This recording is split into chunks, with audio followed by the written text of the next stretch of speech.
Shots fired.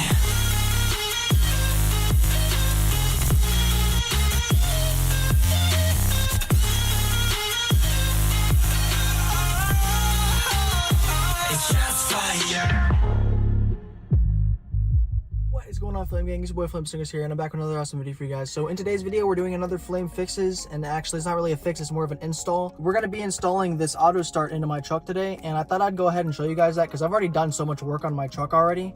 But this is pretty simple, so I thought I'd go ahead and I'd video it for you guys real quick. It's not going to take too long. It'll be probably like 15 minutes video, probably won't even be that long. It's going to be kind of like a tutorial for this part. I'll leave a link in the description for you guys if you want to go ahead and download it and get it. So this is the actual part right here. It's the remote starter for a Chrysler 2007 and up. Let me go ahead, pull my truck around real quick, and we can go ahead and get this thing started. All right, guys, so this is by inside my truck. Get this cleaned up here real quick. So first thing you're gonna want to do, there's two Phillips head screwdriver bolts right here. Should be able to get under here. There's two Phillips heads. Just pop them out. Back them out real quick. Got one.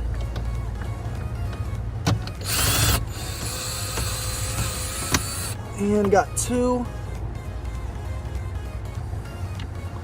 Go ahead and set those up in the seat. So now next thing you're going to do, there's this little panel right here. You're going to want to go ahead and pop that off real quick. So it should just kind of, pop off here. Give me 1 second. Like that. Then you're just going to lay the panel down on the floor like that, just to kind of slide it out of the way so it's not in the way. All right, guys. So the first thing you're going to want to do when you get under here is you're going to want to pull this little cord right here. There might be like an orange dot or something to signify that that's where it's at. My truck doesn't have it. It's old truck. All right, then you're gonna want to go ahead and pop this connector onto this one, the connector that says VS1. You're gonna want to connect it to the part that just popped out. All right, and this is the regular harness that I'm using right here. This is the one that comes with the pack. All right, and then you're gonna want to plug this VS2 back up under there until you hear it click like that, and that means it's in. So now you have the part in, and we're gonna go ahead and move on to plugging these in to the box real quick. All right, so sorry if it's a little loud. There's a bunch of cars flying by, but first thing you're gonna wanna do is you're gonna wanna do the black connector first. So on your little harness here, it'll say MS1. You're gonna wanna plug that into the module first. So give me a second while I plug that in. All right, you should get like a red light that pops on just like that right there. All right, and then you're gonna do the blue connector in next, just like so. And there's only one spot that's gonna fit in here. It's not gonna fit anywhere else because obviously it's not gonna fit over here. It's gonna fit right here because it's where it's at. All right, we'll go ahead and move on to the next step. All right, guys, so we're gonna go ahead and program our key to our truck. So the first thing you're gonna wanna do is you're gonna wanna shut the driver's door, just like so. All right, and then open it. All right, that means it's gonna be in standby mode real quick.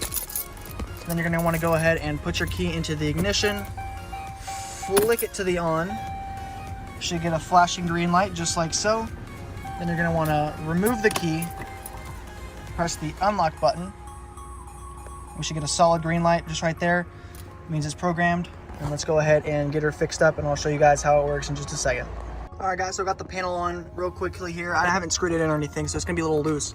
But what I went ahead and did is I actually didn't even need to zip tie anything. So I went ahead and I ran the cord through here behind this paneling.